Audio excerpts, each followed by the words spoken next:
வணக்கம். திரையரங்கம். எமிலியா பெரேஸ். இந்த படத்தினுடைய இயக்குனர் ஜாக்விஸ் ஆடியார்ட். இது ஒரு பிரெஞ்சு நாட்டு திரைப்படம்.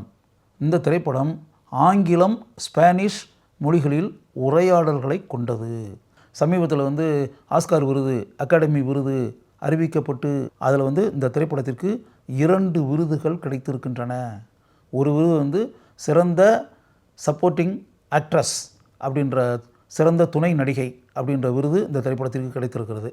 அதற்கு பிறகு பெஸ்ட் சாங், அதில் இந்த படத்தில் இடம்பெற்ற ஒரு பாடலுக்கு சிறந்த பாடல் அப்படின்ற ஆஸ்கார் விருது கிடைத்திருக்கிறது.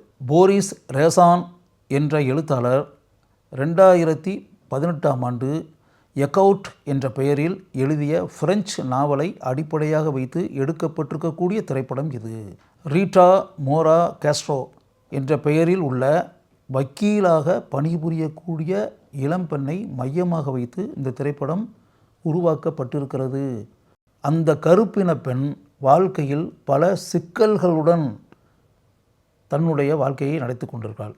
இப்படிப்பட்ட ஒரு சூழலில் ஒரு குறிப்பிட்ட வழக்கை கையாள வேண்டிய சூழல் ரீட்டாவுக்கு உண்டாகிறது. அந்த கையாள வேண்டிய சூழல் அப்படின்னா அது ஒரு கொலை. ஒரு பெண் கொலை செய்யப்படுகிறாள். அந்த கொலை செய்யப்பட்ட பெண்ணுக்கு எதிராக வாதாடி அது கொலை அல்ல, தற்கொலை அப்படின்ற விஷயத்தை நிறுவி அந்த வழக்கில் ரீட்டாவுக்கு மிகப்பெரிய பெயரும் புகழும் கிடைக்கிறது. அத்துடன் ஏராளமான பணமும். அதற்கு பிறகு அவள் சிறிதும் எதிர்பாராமல் ஒரு வழக்கு அவளை தேடி வருகிறது. அது என்ன அப்படின்னா, மனிடாஸ் அப்படின்னு ஒரு பெரிய டான். பல சட்டவிரோத செயல்களை செய்யக்கூடியவர், பல தகுடு தத்தங்களை பண்ணக்கூடியவர், பணத்தில் மிதப்பவர். எப்படிப்பட்ட அயோக்கியத்தனமான செயல்களையும் செய்வதற்கு சிறிதும் அஞ்சாத மனிதர். அவருக்கு இப்போது ஒரு இக்கட்டான நிலை உண்டாகிறது. அவரை காவல்துறையிலேருந்து, அரசாங்கத்திலேருந்து எல்லாமே அவரை தேடிக்கிட்டு இருக்காங்க, அவரை பிடிக்கிறதுக்காக. அவர் இப்போ ட்ரக் அப்படின்றதெல்லாம் இருக்குல்ல, போதைப் பொருட்கள் கடத்தல், போதைப் பொருட்கள் வியாபாரம் அப்படின்றதெல்லாம் அவர் கிட்டத்தட்ட முடிசூடா மன்னர். இப்படி இருக்கக்கூடிய ஒரு சூழலில் இந்த அனைத்து விஷயங்களிலும் இருந்து தான் தப்பிக்க வேண்டும். தப்பிப்பதற்கான வழி என்ன அப்படின்னு வரும்போது, இந்த வழக்கறிஞர் ரீட்டாவை பற்றி கேள்விப்பட்டு ரீட்டாவை பார்க்க வேண்டும் என்ற தகவல் கொடுத்து ரீட்டாவை அவர் சந்திக்கிறார். அவர் ஒரு விஷயத்தை சொல்கிறார். இந்த இடத்துல இந்த விஷயத்தை செய்வதை தவிர வேறு வழி இல்லை. இதுக்கு கூட உங்களுடைய ஒத்துழைப்பு வேணும். உங்கள் ஒத்துழைப்பு இருந்தால் இந்த காரியங்களை நான் செய்து இந்த விஷயங்களிலிருந்து மிகவும் எளிதாக நான் தப்பி விடுவேன் அப்படின்ற மாதிரி அவர் சொல்கிறாரு. அவர் கூறியதை தொடர்ந்து பணம் நிறைய கிடைக்கும் அப்படின்றதுனால ரீட்டா அப்படிப்பட்ட முயற்சியில் இறங்குகிறாள். பேங்காக், டெல் அவீவ் இந்த மாதிரி பல இடங்களுக்கு அவரை அழைத்து சென்று புகழ்பெற்ற மருத்துவர்களை அணுகி சில விஷயங்களை அவருக்கு செய்யும்படி ரீட்டா கேட்டுக்கொள்கிறாள். ரீட்டா கேட்டுக்கொண்டதை தொடர்ந்து ஆணாக இருந்த மனிடாஸ் பெண்ணாக மாற்றப்படுகிறார். பெண்ணுக்கு வேறு பேர். அந்த பேர் தான் இந்த படத்தினுடைய டைட்டில், எமிலியா பெரேஸ். மனிடாஸுக்கு மனைவி இருக்காங்க, குழந்தைகள்லாம் இருக்குது. அவங்களுக்கு கூட தெரியாது. இந்த உண்மைகளையெல்லாம் மறைச்சி வெளியே தெரியக்கூடாது அப்படின்றதுக்காக மனைவியையும் குழந்தைகளையும் சுவிட்சர்லாண்டுக்கு அனுப்பிடுறாங்க. இதெல்லாம் நடந்த பிறகு மனைவி, குழந்தைகள் இவங்களெல்லாம் வர வச்சு நேரடியாக சந்தித்து அப்படின்றதெல்லாம் ஒரு சூழல் உண்டாகும்போது அவங்களுக்கு இதுதான் தன்னுடைய கணவன்றதே அவளுக்கு தெரியாது. ஏதோ எமிலியா பெரேஸ் என்ற ஒரு பெண்ணை நம்ம சந்திக்கிறோம் அப்படின்ற மாதிரியே அந்த பெண் நினைக்கிறாள். அந்த குழந்தைகளும் நினைக்கின்றன, வெளி உலகமும் நினைக்கின்றது. மனிடாஸை பிரிந்திருக்கக்கூடிய அவருடைய மனைவியான ஜெஸ்ஸிக்கு ஏற்கனவே ஒரு காதலன் இருக்கிறான். அவனுடைய பேர் கஸ்டாவோ பிரன். அந்த கஸ்டாவோ பிரனுடன் நீண்ட இடைவெளிக்கு பிறகு மீண்டும் தன்னுடைய காதலை ஜெஸ்ஸி புதுப்பித்து கொள்கிறாள். ஒரு ஸ்டேஜில் இப்போ எமிலியா பெரேஸ் என்ற பெண் உருவத்தில் இருப்பது தன் கணவன்தான் அப்படின்றதே தெரியாமல் எமிலியா பெரேஸுக்கிட்டேயே தன்னுடைய காதலனை பற்றி கூறுவதுடன் மீண்டும் அந்த காதலனுடன் தான் வாழ்க்கையில் இணையப் போவதாக கூறுகிறாள். எமிலியா பெரேஸினுடைய உருவத்தில் இருக்கக்கூடிய தன்னுடைய கணவனிடம் ஒரு மனைவி கூறுகிறாள் என்றால் அந்த கணவனுக்கு எப்படிப்பட்ட அதிர்ச்சி உண்டாகும். படத்தினுடைய உச்சகட்ட காட்சியில் எமிலியா பெரேஸை கடத்தி கொண்டு செல்வது அப்படின்ற ஒரு முடிவுக்கு வந்து ஜெஸ்ஸியும் அவளுடைய காதலனாக இருக்கக்கூடிய அந்த மனிதனும் காரில் எமிலியா பெரேஸை கடத்தி கொண்டு செல்கிறார்கள்.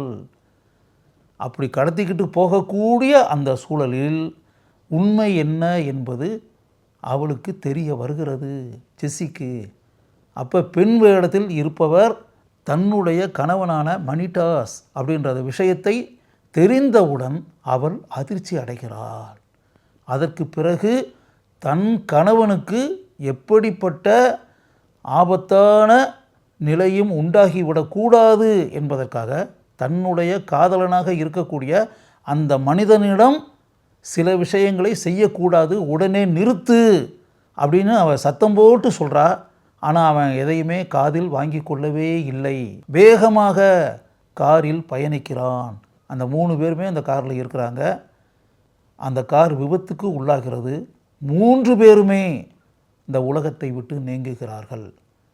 எமிலியா பெரேஸ் என்ற மணிடாஸ், அவருடைய மனைவியாக இருக்கக்கூடிய ஜெஸ்ஸியினுடைய காதலனாக இருந்த கஸ்டோவா பிரன், 3 பேருமே இந்த உலகத்தை விட்டு நீங்கிய பிறகு மணிடாஸ் என்ற எமிலியா பெரேஸ், அவருடைய மனைவியான ஜெஸ்ஸி, அவர்களுக்கு பிறந்த மகள், அப்பா அம்மா 2 பேருமே இல்லை. இப்போ அந்த குழந்தைக்கு ஆதரவு யார்? அந்த குழந்தைக்கு ஆதரவாக யார் இருக்க முடியும்?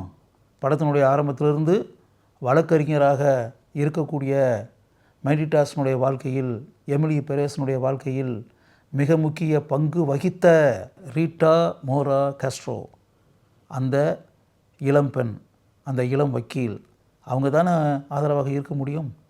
அதனால் அந்த சிறுமியை இறுக அணைத்தவாறு, எதை பற்றியுமே கவலைப்படாத, அப்பா இல்லை அம்மா இல்லை அப்படின்றத பற்றி கவலைப்படாத, உனக்கு வாழ்க்கையில் ஆதரவாக நான் இருக்கேன், வாழ்க்கை ஃபுல்லாக இனிமேல் நீ என் மகள், உனக்கு ஆதரவு நான் தான் இனிமேல் உனக்கு தாய் அப்படின்ற மாதிரி தோளில் கை போட்டு இறுக அணைத்தவாறு அந்த சிறுமியை அழைச்சிட்டு போயிட்டே இருப்பாங்க. படம் முடிச்சிடும். இதுதான் எமிலியா பெரேஸ் படத்தினுடைய கதை. ஜோ சால்தானா அவர்தான் ரீட்டா மோரா காஸ்ட்ரோ கதாபாத்திரத்தில் நடித்திருப்பவர். படம் முழுக்க மிக இயல்பாக எந்த விதமான செயற்கைத்தனமும் இல்லாமல் பாராட்டக்கூடிய அளவிற்கு தன்னுடைய நடிப்பு திறமையை அவர் வெளிப்படுத்தி இருக்கிறார். மிக அருமையாக இந்த கதாபாத்திரத்தில் நடித்திருந்ததால் தான் அவருக்கு சென்ற ஆண்டிற்கான சிறந்த துணை நடிகைக்கான ஆஸ்கார் விருது, அகாடமி விருது வழங்கப்பட்டிருக்கிறது. கார்லா சோஃபியா கேஸ்கன் அவர்தான் எமிலியா பெரேஸ் கதாபாத்திரத்திற்கு படம் முழுக்க உயிர் தந்திருப்பவர். ஜெஸ்ஸியாகவே படம் முழுக்க வாழ்ந்திருப்பவர் புகழ்பெற்ற பாப் பாடகியான செலினா கோமஸ். எனக்கு மிகவும் பிடித்த பாடகி செலினா கோமஸ் இந்த படத்தில் நடிச்சிருக்காங்க அப்படின்னு வரும்போதே இந்த திரைப்படத்தை கட்டாயம் பார்த்தே ஆவது என்பதில் நான் மிகவும் வெறித்தனமான பிடிவாதத்துடன் இருந்தேன். படம் முழுக்க செலினா கோமஸ் தன்னுடைய அழகான தோற்றத்தாலும் அருமையான திறமையாலும் ஆழமான முத்திரையை தான் ஏற்று நடித்த கதாபாத்திரத்திற்கு பதித்திருந்தார் என்பதுதான் உண்மை. கேன்ஸ் சர்வதேச திரைப்பட விழாவில் இந்த படம் திரையிடப்பட்டு 2 விருதுகளை பெற்றிருக்கின்றன.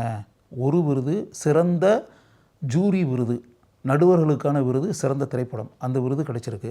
சிறந்த நடிகைக்கான விருது இந்த திரைப்படத்திற்கு கிடைத்திருக்கிறது. எல் மால் அப்படின்ற பேரில் இந்த திரைப்படத்தில் ஒரு பாடல் வருகிறது. அந்த பாடல் சிறந்த பாடலாக ஆஸ்கார் போட்டியில் தேர்ந்தெடுக்கப்பட்டு சிறந்த பாடலுக்கான அகாடமி விருதை பெற்றிருக்கிறது.